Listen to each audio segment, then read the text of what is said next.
Praise Lord, praise Lord, hallelujah, praise the Lord. प्रभु का धन्यवाद करते हैं। हम बात कर रहे हैं इन दिनों में उन 7 पर्वों की जो प्रभु यीशु मसीह ने मूसा को दिए, और मूसा को इसलिए दिए गए जब मिस्र की गुलामी में इजरायली लोग थे और उस गुलामी से जब वो बाहर निकल रहे थे तो परमेश्वर उस महीने में उनको गैप दे देकर इस बात को बता रहा था कि देखो मैंने तुम्हें गुलामी से निकाल दिया है, अब तुम ये वाला पर्व बनाना, अब तुम ये वाला पर्व बनाना, अब तुम ये वाला पर्व बनाना। और परमेश्वर ने ऐसे कर करके उन्हें 7 पर्व के विषय में बताया, और ये 7 पर्व एक परछाई है, और 4 पर्व यीशु मसीह पूरे करके चला गया है, और 3 पर्व अभी बाकी हैं जो उसके आगमन पे पूरे होंगे। हालेलुया। और जरूरी है कि हम इन बातों से तनिक भी या हल्का सा भी वंचित ना रहें कि ये पर्व क्या है। ये सब पर्व पुराने नियम में एक परछाई है और यीशु मसीह इसका प्रतीक है। हमने 4 पर्व के विषय में बातें कर चुके हैं, और हम अब इस 5वें पर्व के विषय में बातें करेंगे जो तुरही का पर्व है। ये 5वां पर्व जो है तुरही का पर्व है, और यह बाइबल बताती है इस 5वें पर्व में यीशु मसीह का आगमन होगा, और हर एक विश्वासी इस दिन की बाट जो रहा है कि तुरही का पर्व पूरा होगा। जब आखिरी तुरही फूकी जाएगी तो यीशु मसीह बादलों पर दिखाई देगा, और ये पर्व उस दिन पूरा होगा। हालेलुया, उस दिन पूरा होगा। अब कुछ परछाई से यानी पुराने नियम से और कुछ नए नियम से इन बातों को देखेंगे कि ये 5वां पर्व यीशु मसीह ने या परमेश्वर पिता ने हमारे लिए रखा। इन पर्व के विषय में फिर 5वें पर्व में मैं आपको आज उस पे थोड़ा सा खुद सीख रहा हूं, आपको बताना मांगता हूं। आपका दिल करे तो आप सीख लेना, आप भी इस पर्व के विषय में और जानकारी रख पाएंगे। Praise the Lord. ये पर्व की जो बात परमेश्वर ने अपने सेवक मूसा को बताई, ये 7 पर्व आपको ले व्यवस्था उसके 23 अध्याय में मिल जाएंगे।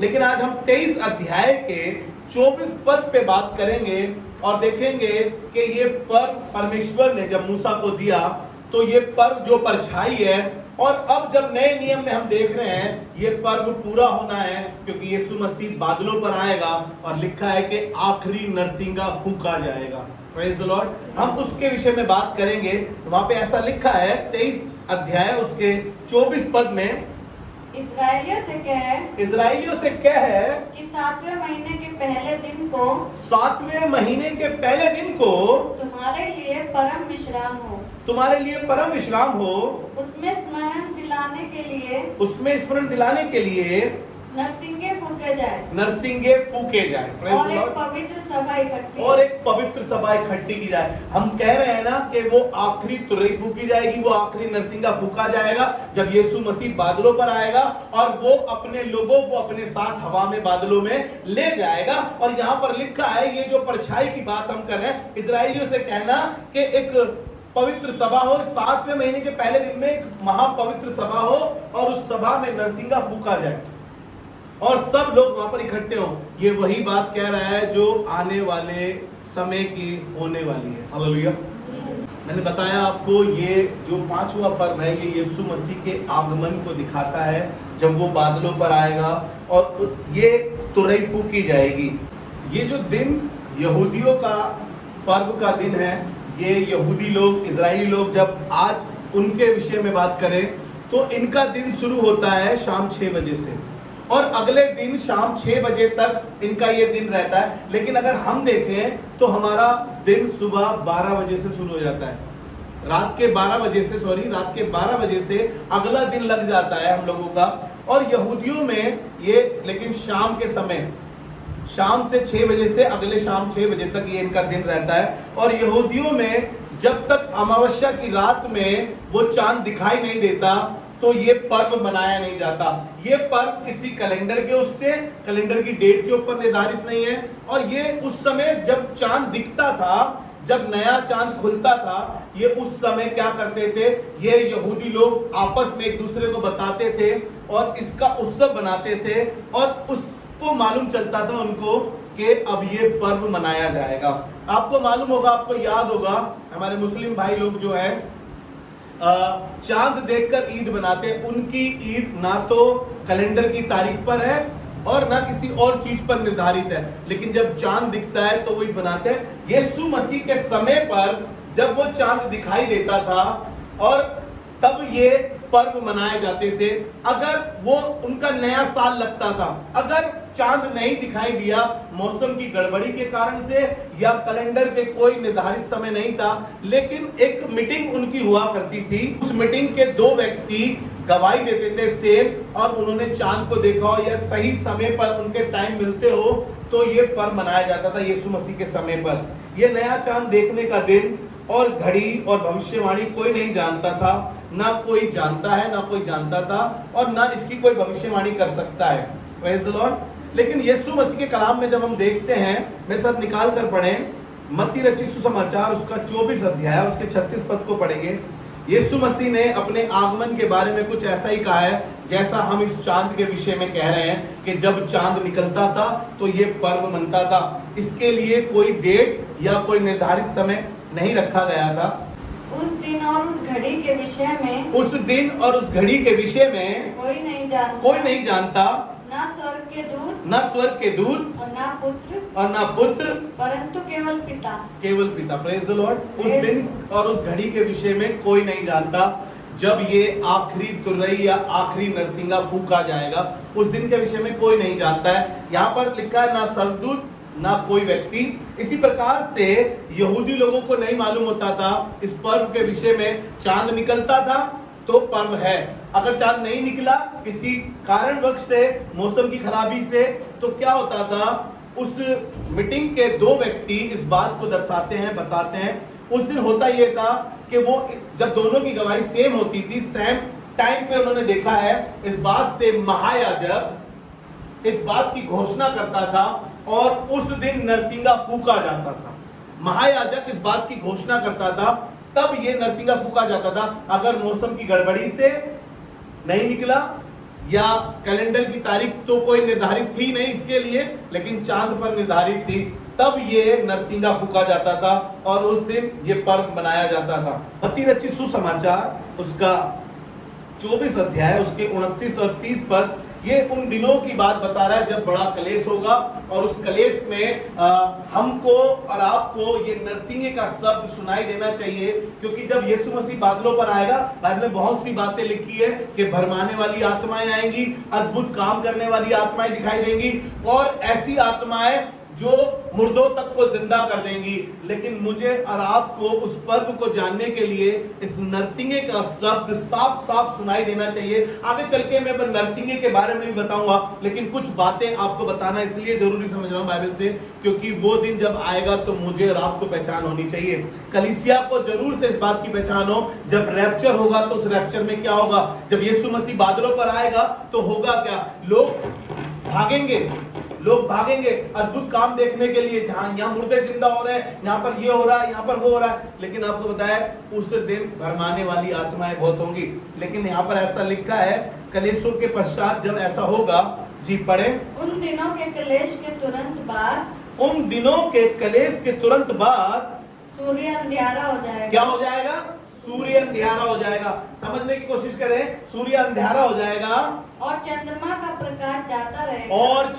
प्रकाश जाता रहेगा। आपको बताऊं, यीशु मसीह वो चंद्रमा बनकर जिसकी प्रतीक्षा यहूदी इजरायली लोग कर रहे हैं कि वो चांद दिखाई देगा तो पर्व मनाया जाएगा। यीशु मसीह बादलों में आएगा और उस पर्व का ऐलान करेगा, और कोई चांद नहीं होगा, क्योंकि बाइबल बताती है फिर सूरज हमारे लिए, रोशनी के लिए सूरज की आवश्यकता ना होगी। यीशु मसीह खुद हमारे लिए एक उजियाला होगा। और यहाँ पर इस बात को बता रहे हैं कि यहाँ पर सूर्य तो अंधियारा हो जाएगा और चंद्रमा दिखाई नहीं देगा, लेकिन यीशु मसीह जब तुरई फूकी जाएगी तो दिखाई देगा, वो चंद्रमा होगा और वो पर्व का ऐलान होगा। हालेलुया, वो पर्व का ऐलान होगा। जी पढ़े, और तारे आकाश से गिर पड़ेंगे, और आकाश की शक्तियां हिलाई जाएंगी, तब मनुष्य के पुत्र का चिन्ह आकाश में दिखाई देगा। तब मनुष्य के पुत्र का चिन्ह, चांद का चिन्ह नहीं होगा। यीशु मसीह सफेद घोड़े पर आ रहा होगा, तुरही फूंक दी जाएगी, वो अपने लोगों को लेने आएगा। कह रहे हैं चांद का चिन्ह नहीं होगा, चांद अंधियारा हो जाएगा, सूरज दिखाई नहीं देगा, लेकिन यीशु मसीह का चिन्ह दिखाई देगा। हालेलुया। जी आगे पढ़े। और तब पृथ्वी के सब कुलों के लोग, हाँ, तब पृथ्वी के सब कुलों के लोग छाती पीटेंगे, छाती पीटेंगे, और मनुष्य के पुत्र को बड़ी सामर्थ, और मनुष्य के पुत्र को बड़ी सामर्थ, और ऐश्वर्य के साथ आकाश के और बादलों ऐश्वर्य पर के साथ आकाश में बादलों पर आते आते देखेंगे। हालेलुया। वहां पर लोग चांद की प्रतीक्षा कर रहे हैं। आज भी बहुत सारे लोग चांद को देखकर महीना डिसाइड करते हैं, साल डिसाइड कर रहे हैं, और तो और अपने फेस्टिवल डिसाइड कर रहे हैं। लेकिन बाइबल क्या कह रही है? अंत के दिनों में ऐसा होगा, ना तो सूर्य दिखाई देगा, ना सूर्य का उजाला दिखाई देगा, और ना चंद्रमा दिखाई देगा, लेकिन यीशु मसीह बादलों पर दिखाई देगा। वो पर्व का चांद कोई और नहीं, यीशु मसीह है। हालेलुया। वो पर्व का चांद कोई और नहीं, यीशु मसीह है। जिस पर्व के विषय में हम बात कर रहे हैं, उस 5वें पर्व के विषय में, वो तुरई का पर्व, वो चांद भी यीशु मसीह है और वो तुरई भी यीशु मसीह है। हालेलुया। आगे चलकर हम इसके विषय में भी बात करेंगे कि उस कलेश के समय में ना तो चांद दिखाई देगा, और लेकिन यीशु मसीह उस चांद की भरपूरी में दिखाई देगा। हालेलुया। जिसकी कलीसिया या लोग प्रतीक्षा कर रहे हैं, बाट जो रहे हैं। ये पहली तुरई की कहां पे फूकी गई, उस विषय में चर्चा करेंगे। जल्दी से निकाल लीजिए गिनती की पुस्तक, उसका 10 अध्याय, उसका 10वां पद। यहां पर हम देखेंगे जो बाइबल में पहला नरसिंगा फूका गया, वहां पर क्या हुआ और किस लिए नरसिंगा फूका गया है। जी, गिनती की पुस्तक, उसका 10वां अध्याय, उसका 10वां पद। अपने आनंद के दिन में, ध्यान से सुनिएगा, कैसे दिन में? अभी हम कलेश की बात कर रहे थे, लेकिन यीशु मसीह ने कहा ढांढस बांधो, मैंने संसार को जीत लिया है ना। संसार में तो तुम्हें दुख और कलेश होता है, लेकिन ढांढस बांधो, मैंने संसार को जीत लिया है। और यहाँ पर कह रहे हैं अपने आनंद के समय में, और अपने नियत पर्वों में, और अपने नियत पर्वों में, और महीने के आदि में, और महीने के आदि में, अपने होम बलियों और मेल बलियों के साथ, और अपनी मेल बलियों के साथ उन तुरहियों को फूकना, इससे तुम्हारे परमेश्वर को तुम्हारा स्मरण आएगा। हालेलुया। और मैं तुम्हारा परमेश्वर यहोवा ठहरूंगा। परमेश्वर जाने अनजाने में आगे चल के बात करेंगे। हम आज भी तुरई फूक रहे हैं और परमेश्वर हमारा स्मरण करता है। आपको मालूम है, ये फेस्टिवल खत्म नहीं हो गए हैं। लोगों को लग रहा है ये सिर्फ यहूदियों के लिए थे या इजरायलियों के लिए थे। ये हर एक उस विश्वासी के लिए जो यीशु मसीह पर ईमान रखता है, यीशु मसीह को अपना उद्धारकर्ता ग्रहण करता है। हालेलुया। ये हर एक पर्व उस व्यक्ति के लिए भी है। जाने अनजाने में हम आज भी उन तुरैयों को बजाते हैं। कैसे? अपने फेस्टिवलों में। जब घर में शादी होती है तो सबसे पहले इबादत कराते हैं। जब घर में पहली ईंट रखी जाती है घर बनवाने में, तब हम इबादत कराते हैं। जब हम कुछ कार्य करते हैं तो हम इबादत कराते हैं। वो नरसिंगे के शब्द आज भी आनंद के साथ हम फूकते हैं। हालेलुया। अपने हर आनंद में उन नरसिंगों के शब्द फूकना। आगे चलकर मैं आपको बताऊंगा वो नरसिंगा यीशु मसीह, और उसके बाद हम हो गए। हम आज अपने आप को यहाँ पर खड़ा करके यीशु मसीह के लिए बजते हैं, और हम अपने आप को अलाउ करते हैं, प्रभु तू हमें बजा, ताकि हम आप परमेश्वर। मैंने कई बार आपको इस बात को बताया कि मैं आपके लिए उस भोपू का काम करता हूँ, मैं आपके लिए उस तुरई का काम करता हूँ। यीशु मसीह की वाणी को आप तक पहुंचाता हूँ, क्योंकि यीशु मसीह ने मुझे वो तुरई बनाया है, मुझे वो नरसिंगा बनाया है। वो नहीं सिर्फ मुझे, उसने हर एक विश्वासी को अपने लिए वो नरसिंगा बनाया है, ताकि उसके लिए वो फूका जाए। हालेलुया। जी, निर्गमन उसका 19 अध्याय, उसके 16 और 19 पद को पढ़ेंगे। जब तीसरा दिन आया तब भोर होते ही बादल गरजने और बिजली चमकने लगी। और पर्वत पर देखा है ना आपने, कभी कभी इस टाइम पे भी बिजली कड़कती है ना, बादल गरजते हैं, है ना, आवाजें सुनाई देती है ना। तो वहां पर भी कुछ ऐसा हो रहा था। जी आगे पढ़ें। पर्वत पर काली घटा छा गई। फिर नरसिंगे का बड़ा भारी शब्द हुआ। कैसा बड़ा भारी शब्द हुआ? और छावनी में जितने लोग थे सब कांप उठे। ध्यान से सुनिएगा, फिर से बता रहा हूं। पेंतिकुस्त के पर्व में हमने इस विषय में बात करी थी। यीशु मसीह पहाड़ पर आग के समान उतर आया है ना। यहोवा भस्म करने वाली आग है। मैंने पढ़वाया था उस वाले पेंतिकुस्त के पर्व में कि लोग कांप रहे थे और पूरा पर्वत कांप रहा था। ये उसी बात को फिर से बता रहा है कि वहां पर हो क्या रहा था कि परमेश्वर क्या नरसिंगे का शब्द फूका गया है और लोग वहां पर थर थर कांप रहे थे। जी आगे पढ़ दीजिए जल्दी से। तब मूसा लोगों को परमेश्वर से भेंट करने के लिए छावनी से निकाल ले गया। ये उस समय की बात भी है पेंतिकुस्त के पर्व की, जब लोगों को 10 आज्ञाएं मिली थी। मैंने पेंतिकुस्त के पर्व में ये बात बताई थी, लेकिन मैं आगे नहीं पढ़ाना मांगता हूं। लोगों ने अपने लिए बछड़ा बना लिया। लोगों ने हारून से कहा, जब मूसा ऊपर ही रह गया परमेश्वर के पास, कि हमारे लिए एक बछड़ा बना ताकि हम लोगों से कह सके कि ये हमें उस गुलामी से निकाल कर लाया। और परमेश्वर को बड़ा दुख हुआ, उसने मूसा को बताया तेरे लोग बिगड़ गए। मूसा जब नीचे गया तो लोगों को देखा बछड़ा बना रखा था और मूसा ने वो 10 आज्ञाएं तोड़ दी। लेकिन आगे चलकर जब हम देखेंगे 19 पद पढ़ रहे हैं, यहां पर परमेश्वर नरसिंगे के शब्द की बातें बता रहा है। उस समय पर्वत पर उतरकर नरसिंगा फूका गया, परमेश्वर आग के समान उस पहाड़ पर आया। जी आगे पढ़े 19 पद। फिर जब नरसिंगे का शब्द बढ़ता और बहुत भारी होता गया, ध्यान से सुनिएगा, फिर नरसिंगे का शब्द भारी और बढ़ता गया। तब मूसा बोला और परमेश्वर ने वाणी सुनाकर उसको उत्तर दिया। ध्यान से सुनिएगा, नरसिंगे से अब वाणी पर आ गई है बात, और परमेश्वर वाणी सुनाकर उसको उत्तर दिया। हालेलुया।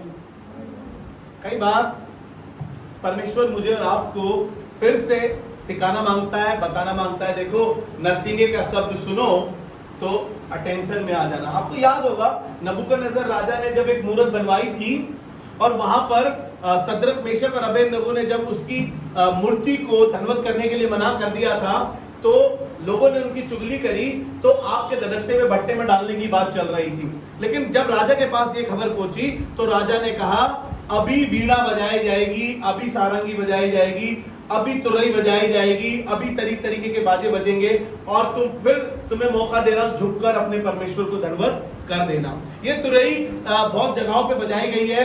जब लड़ाइयां होती है उसकी घोषणा के लिए ये तुरई बजाई जाती है। जी जल्दी से आगे चलते हैं। प्रकाशित वाक्य उसका पहला अध्याय, उसके 9वें और 10वें पद को पढ़ेंगे। पहले, मैं यूहन्ना जो तुम्हारा भाई और यीशु के कलेश और राज्य और धीरज में तुम्हारा सहभागी। ध्यान से सुनिएगा, ये बात कर रहा है उन 11 लोगों से, बात कर रहा है आज कलीसिया से। कह रहा है मैं यीशु मसीह के कलेश में था, उन कलेशों में था, और आज कह रहा है मैं तुम्हारा भाई। यूहन्ना इस बात को कह रहा है, जी मैं तुम्हारा भाई और यीशु के कलेश और राज्य और धीरज में तुम्हारा सहभागी हूँ। परमेश्वर के वचन और यीशु की गवाही के कारण पतमुस नामक टापू में था। हाँ, कहाँ पर था? एक पतमुस नामक टापू पर था।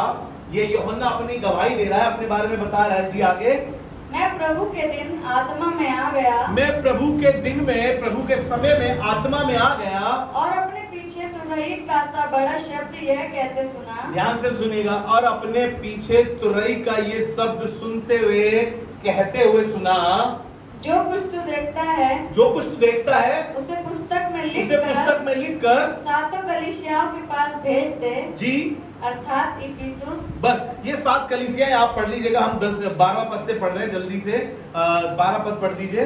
तब मैंने उसे जो मुझसे बोल रहा था देखने के लिए अपना मुंह फेरा और पीछे घूमकर मैंने सीने की 7 दीवटें देखी, और मैंने दीवट की 7 सोने की 7 दीवटें देखी। फिर मैंने मुंह घुमा कर क्या देखा? पीछे मुड़कर देखा तो पीछे घूमकर मैंने सोने की 7 दीवटें देखी। बस रुक जाइए, 7 दीवटें देखी सोने की। अति पवित्र स्थान में दीवट लगी है और एक दीवट पे 7 लो है, यानी कि 7 पर्व हैं, और उस दीवट पे वो 7 लो दिखाई देती है जिसका तेल कभी खत्म नहीं होता है। Praise the Lord. वहां पर परमेश्वर ने ये 7 दीवटें उन 7 पर्वों को दिखा रही है, और यहाँ पर यूहन्ना ने क्या देखा? 7 सोने के दीवट देखे, और उन दीवटों के बीच में मनुष्य के पुत्र सदृश एक पुरुष को देखा। जी, जो पाँव तक का वस्त्र पहने हुए, जो पाँव का वस्त्र पहने हुए और छाती पर सोने का पटुका बांधे हुए, और छाती पर सोने का पटका बांधे हुए हाँ। पढ़े। उसके सिर और बाल श्वेत ऊन वरन पाले के समान ये यीशु मसीह के आगमन की बातें हो रही है। ये बता रहा है नरसिंगा फूका गया, दीवट देखे गए, और यहाँ पर बता रहा है कि उसके वस्त्र पाले के समान थे। जी आगे पढ़े। और उसकी आंखें आग की ज्वाला के समान थी। हाँ। उसके पांव उत्तम पीतल के समान थे, हाँ। जो मानो भट्टी में तपाया गया हो। और उसका शब्द बहुत जल के शब्द के समान था। और उसका शब्द, अब तुरई से शब्द पर बात आ रही है, और उसका शब्द बहुत जल के शब्द के समान था। जी आगे। वह अपने दाहिने हाथ में 7 तारे लिए हुए था। हाँ। और उसके मुख से तेज 2 धारी तलवार निकलती थी। जी। उसका मुंह ऐसा प्रज्वलित था, हाँ। जैसे सूर्य कड़ी धूप के समय चमकता है। जब मैंने उसे देखा, हाँ। तो उसके पैरों पर मुर्दा सा गिर पड़ा। हाँ। उसने मुझ पर अपना दाहिना हाथ रख कर कहा, हाँ। मत डर, मत डर, मैं प्रथम और अंतिम और मैं प्रथम और मैं अंतिम और मैं जीवता हूँ। मैं मर गया था, हाँ। और अब देख मैं युगानुयुग जीवता हूँ, और मृत्यु और अधोलोक की कुंजियां मेरे ही पास हैं। हाँ। इसलिए जो बातें तूने देखी हैं, इसलिए जो बातें तूने देखी है, और जो बातें हो रही हैं, और जो बातें हो रही और हैं, जो बातें इसके बाद होने वाली हैं, हाँ, उन सब को लिख ले। Praise the Lord. परमेश्वर ने ये सारे पर्व यीशु मसीह में पूरे हुए हैं, और ये पर्व भी यीशु मसीह को दिखाता है। यशाया उसका 58 चैप्टर 58, यशाया 58 अध्याय उसका पहला पद। यहाँ से अब हम इस तुरई के बारे में देखेंगे, और परमेश्वर चाहता है कि वो तुरई हम बने। अभी हमने प्रकाशित वाक्य में देखा कि यीशु मसीह वो तुरई है। उसने, यूहन्ना ने देखा, यूहन्ना से उसने बातें करी। अब यहाँ पर लिखा है, गला खोलकर पुकार, गला खोलकर पुकार, गला खोलकर पुकार, कुछ न रख छोड़, कुछ न रख छोड़, नरसिंगे का सा ऊंचा शब्द कर। बस। Praise the Lord. कह रहा है गला खोलकर पुकार, और नरसिंगे का सा शब्द, नरसिंगे का सा शब्द ऊंचा कर। ये मुझे और आपको कह रहा है परमेश्वर, मैं और आप वो नरसिंगा बन सकते हैं, मैं और आप उस नरसिंगे का काम कर सकते हैं। और परमेश्वर चाह रहा है कि हम गला खोलकर नरसिंगे की तरह क्या करें, शब्द ऊंचा करें। आपको मालूम है नरसिंगा कब फूका जाता है? नरसिंगे, जब तक नरसिंगे में फूक नहीं मारी जाएगी वो बेजान है। ध्यान से सुनिएगा, जब तक नरसिंगे में फूक नहीं मारी जाएगी वो बेजान है।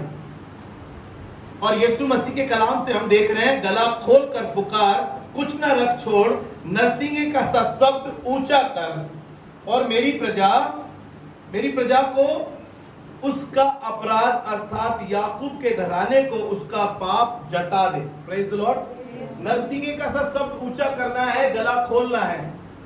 नरसिंगा बेजान है जब तक उसमें फूक ना मारी जाए। जल्दी से चलते हैं, बिगिनिंग में चलते, स्टार्टिंग में चलते हैं, जल्दी से इस बात को सीखते हैं। क्यों परमेश्वर हमें नरसिंगा कह रहा है? क्यों कह रहा है कि नरसिंगे की तरह अपनी आवाज बुलंद कर और गला खोल कर पुकार, अपनी आवाज को ऊंचा कर। निकालिए मेरे साथ जल्दी से उत्पत्ति उसका 2 अध्याय उसका 7वां पद पढ़ेंगे, निकाल के रखें।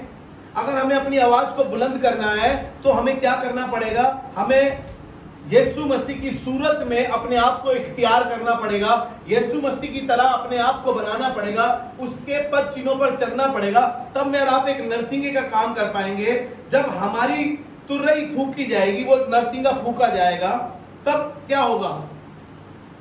तब कुछ होगा। आपको मालूम है ये नरसिंगे का शब्द जो मैं कह रहा हूं, गला खोलकर पुकार, तो तुम नरसिंगा बन जाओगे। नरसिंगा वो किसी काम का नहीं है। जब तक उसमें श्वास ना फूकी जाए तब तक वो नरसिंगा किसी काम नहीं आ सकता।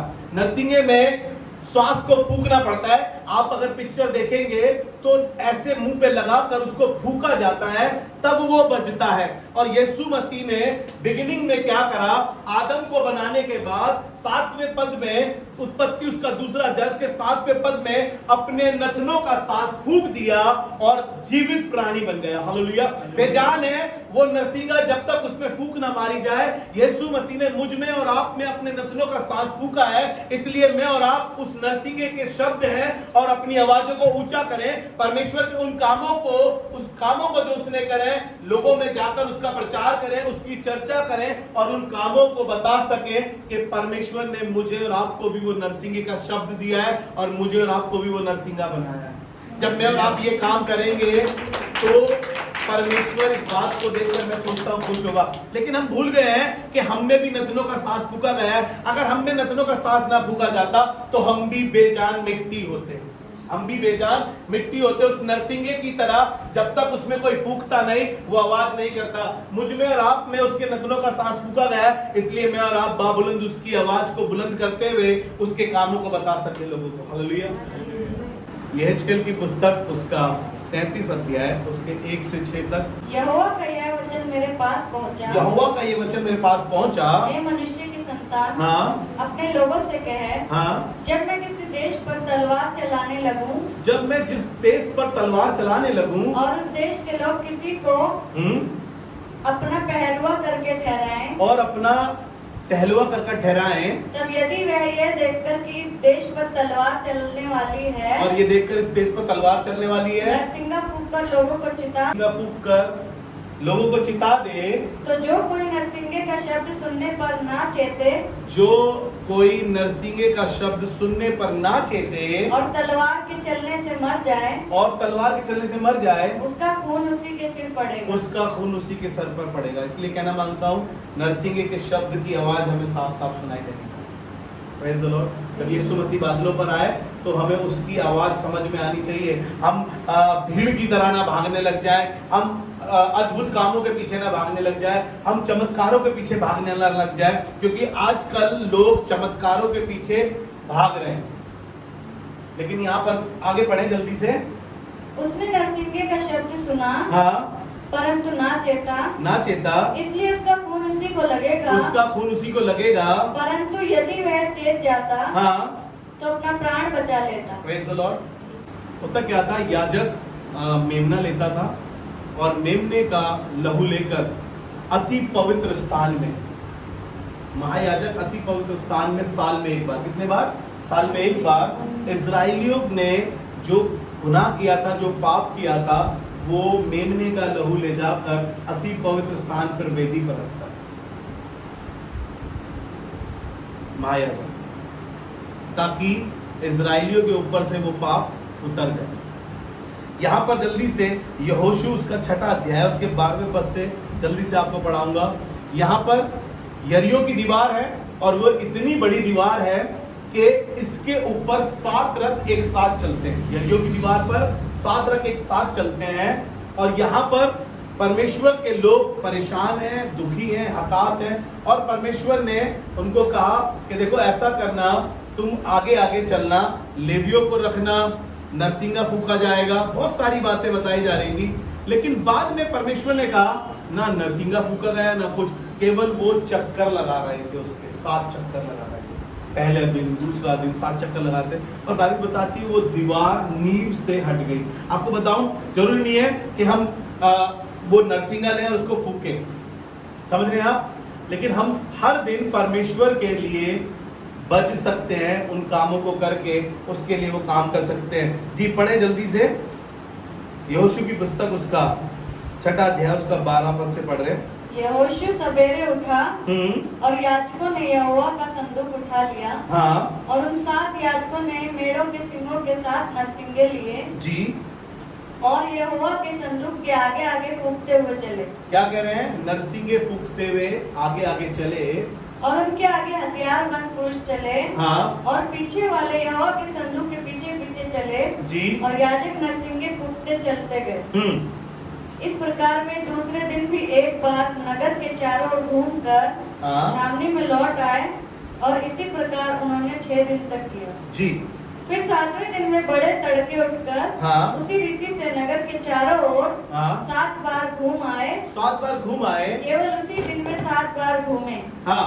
तब 7वीं बार जब याजक नरसिंगे फूंकते थे, जब 7वीं बार याजक नरसिंगे फूंकते थे, तब यहोशू ने लोगों से कहा, जय जयकार करो, जय जयकार करो, क्योंकि यहोवा ने यह नगर तुम्हें दे दिया। यहोवा ने ये नगर तुम्हें दे दिया। हालेलुया। आज कलीसियाओं में शायद नरसिंगे ना फूके जा रहे हो, लेकिन जय जयकार के नारे लग रहे हैं और शैतान के काम नाश होते जा रहे हैं। हालेलुया। आज जय जयकार के नारे लग रहे हैं और शैतान के काम नाश हो रहे हैं। लेकिन हम इन पर्वों को नजरअंदाज ना करें, क्योंकि यीशु मसीह उन 4 पर्वों को पूरा कर चुका है और ये 3 पर्व अभी होने बाकी हैं। जब आखिरी तुरही फूकी जाएगी, जब पश्चाताप होगा, जो पश्चाताप की बात मैं आपको बता रहा हूं, ये 6ठा पर्व है जो पश्चाताप का है। ठीक है ना। उस दिन महायाजक जो इजरायलियों ने गुनाह और पाप किए थे, उनको उन पापों की गुनाह के लिए एक मेमने को बलिदान करके उसके लहू को वेदी पर लगाता था। और जो 7वां पर्व झोपड़ियों का पर्व कहलाता है, उस दिन परमेश्वर ने, जब वो उस गुलामी से निकल आए, क्योंकि वो जंगल में झोपड़ियां बना बना कर रहते थे, परमेश्वर ने कहा कि इस दिन को भी स्मरण करना। लेकिन आपको बताऊं, ये सिर्फ परछाई है, लेकिन बाइबल बताती है फिर नया आकाश होगा, नया यरूशलेम होगा और परमेश्वर का डेरा मनुष्यों के बीच में होगा, और वो 7वां पर्व भी यीशु मसीह आकर पूरा करेगा। मैं आपको बताऊं, अभी हम और इस विषय में बातें कर सकते हैं, लेकिन आपको बताऊं, परमेश्वर चाहता सिर्फ इतना है कि हम इन बातों को भूलें ना, क्योंकि बाइबल बताती है बार बार, हर एक पर्व में मैंने ये बात बताई है, यीशु मसीह ने कहा मैं व्यवस्था को लोप करने नहीं, पर उन्हें पूरा करना है। हालेलुया। आइए दुआ मांगे खुदावंद यीशु मसीह से। खुदावंद धन्यवाद करते हैं, शुक्रगुजारी करते हैं प्रभु, हमें अकल से, हमें बुद्धि से, हमें समझ से भर प्रभु, ताकि खुदावंद जब तू बादलों पर आए और वो नरसिंगा फूका जाए तो हम तेरे शब्द को साफ सुन सके प्रभु। हमारी मदद कर, कलीसिया की मदद कर, ताकि खुदावंद तेरे कामों को हम देख सके इन आंखों से और कह सके अय्यूब की तरह कि अपनी खाल के नष्ट हो जाने के बावजूद भी इन्हीं आंखों से अपने परमेश्वर के कार्य को देखने पाऊंगा। प्रभु हमारी मदद कर, हमारी सहायता कर, यीशु मसीह के नाम में, और सबने मिलकर बोला आमीन।